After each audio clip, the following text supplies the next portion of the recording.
Hello friends, అందరికీ నమస్కారం. ఈరోజు మనం చూడాల్సిన టాపిక్ వచ్చి మన డాక్యుమెంట్లో ఇన్సర్ట్ చేసిన వాల్యూస్ని ఎలా అప్డేట్ చేయాలన్నది. Again it will be in the same JSON format. మనం ముందర చూసినాం కదా, ఆ సేమ్ జేసన్ ఫార్మాట్ మన ముందర యూజ్ చేసిన అదే స్కూల్ డేటాబేస్నే యూజ్ చేస్తాం. ఎనగా switch to DB school database school. ఇలాగ జస్ట్ టు కన్ఫర్మ్ మన దానిలో ఉండే డేటాని డిస్ప్లే చేసి చూస్తాం. సో డీబీ స్టూడెంట్స్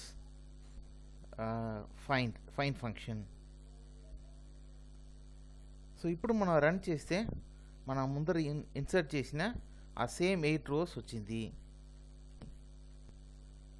సో దీనిలో మన డేటాని అప్డేట్ చేసి చూస్తాం. Okay, so let's use the same data.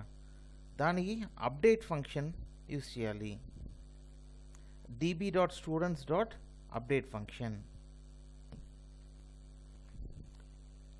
ఇలాగా బ్రాకెట్స్లో అగైన్ ద సేమ్ జేసన్ స్ట్రక్చర్లోనే మనం కండిషన్స్ని మెన్షన్ చేయాలి. So update for specific rows based on a condition. Okay, so అదిదా ఫస్ట్ పార్ట్. ఇలాగా ఏమి అప్డేట్ చేయాలనేది second part. So first part కండిషన్గా ఈ ఆబ్జెక్ట్ ఐడినే పెట్టి మెన్షన్ చేస్తాం. సో ఇది ఒక యూనిక్ ఐడిగా ఉండేదినాల only 1 row will B updated, రైటా? సో ఈ రోలో ఉండే లాస్ట్ నేమ్ని మాత్రమే అప్డేట్ చేస్తాం. ఓకే, సో దీనిలో 2 parts ఉంది. ఫస్ట్ ఆ condition, okay, and then the newly updated values or the updated data. okay, so first part la ee object id ni maatrame base chesi condition. మీరు object ఐడిని మాత్రమే కండిషన్గా పెట్టాల్సిన అవసరం లేదు. మీరు వేరే ఫీల్డ్స్ని కూడా పెట్టి కండిషన్గా పెట్టుకోవచ్చు. ఏనగా సెకండ్ పార్ట్లో $set ఆపరేటర్ని పెట్టి న్యూలీ అప్డేటెడ్ డేటాని మెన్షన్ చేయాలి. సో సెట్ లాస్ట్ నేమ్ని వాగ్ బదులుగా మేస్ అంటే పెడతాం. ఓకే, మేస్ అంటే చేంజ్ చేస్తాం.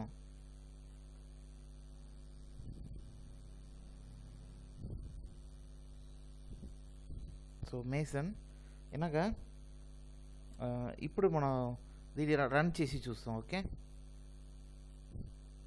సో రన్ చేసి చూస్తే 1 row మోడిఫైడ్. సో దాన్ని ఇప్పుడు మనం చెక్ చేయాలంటే db.students. సేమ్ ఫైండ్ ఫంక్షన్ కదా. సో ఇప్పుడు ఫస్ట్ రో మేస్ అంటే అప్డేట్ అయింది, రైటా? సో ఇప్పుడు ఫస్ట్ రో మాత్రమే మనకు అప్డేట్ ఫంక్షన్ అయింది.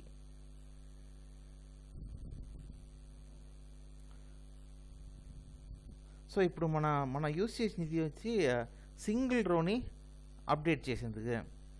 దీనిలోనే మనం మల్టిపుల్ రోస్ని అప్డేట్ చేయాలంటే సో దానికి మనం కామన్ కండిషన్ని ఫస్ట్ ఐడెంటిఫై చేయాలి, రైటా? So common condition among different rows. Okay, so దీనిలో ఏజ్ 16 అనేది 2 rows ఉంది కదా. సో దాన్నే మనం అప్డేట్ చేస్తాం.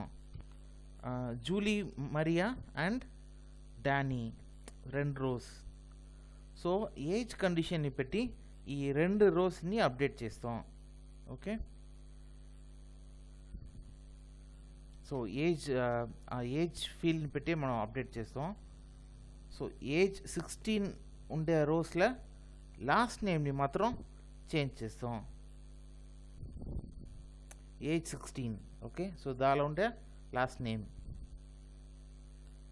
సో స్పెల్లింగ్ మిస్టేక్ ఉంటే వాడిని అప్డేట్ చేస్తాం. ఓకే, సో ఇప్పుడు మనం దీన్ని రన్ చేస్తే 2 rowsను అప్డేట్ అవ్వాలి కదా. 2 rowsను అప్డేట్ అవ్వాలా, బట్ మోడిఫైడ్ ఓన్లీ 1 row. ఏమిటి అంటే ఇది MongoDBలో ఉండే ఒక స్పెసిఫిక్ ఫీచర్. ఓకే, మల్టిపుల్ రోస్ని మనం అప్డేట్ కండిషన్ని ఇచ్చేప్పుడు డిఫాల్ట్గా అది ఫస్ట్ సాటిస్ఫై చేసే రోని మాత్రమే అప్డేట్ చేసేసి ఎనగా it will come out automatically. So this is a expected behaviour of MongoDB and not a error. So దీనిలో ఫస్ట్లో కండిషన్ని సాటిస్ఫై చేసిన రో జూలీకి మాత్రమే లాస్ట్ నేమ్ వాగా అప్డేట్ అయింది. So only one row is updated. Last row ఉంది కదా, అది అప్డేట్ అవ్వలేదు. సో ఇప్పుడు multiple rows at a time update చేయాలంటే సో దాని మీద MongoDBలో ఒక స్పెషల్ కీవర్డ్ ఉంది. దీనిలో మీరు ఎక్స్ట్రాగా multi:true దాన్ని యాడ్ చేయాలి అంతదా. సో ఇప్పుడు మనం దీన్ని చెక్ చేసి చూస్తాం. ఓకే, సో ఇప్పుడు మనం దీన్ని రన్ చేస్తే మోడిఫైడ్ ఓన్లీ వన్ రో. ఏమి అయిందంటే ఫస్ట్ రోలో ఆల్రెడీ సేమ్ నేమ్ ఉండేదినాల దాన్ని అది స్కిప్ చేసేసి only the second row update అయింది. మీకు ఇంకా దీనిలో కాన్ఫిడెన్స్ లేదంటే అగైన్ ఇంకొక మల్టిపుల్ అప్డేట్ ఎగ్జాంపుల్ని చూస్తాం. Okay, just to gain confidence. Okay,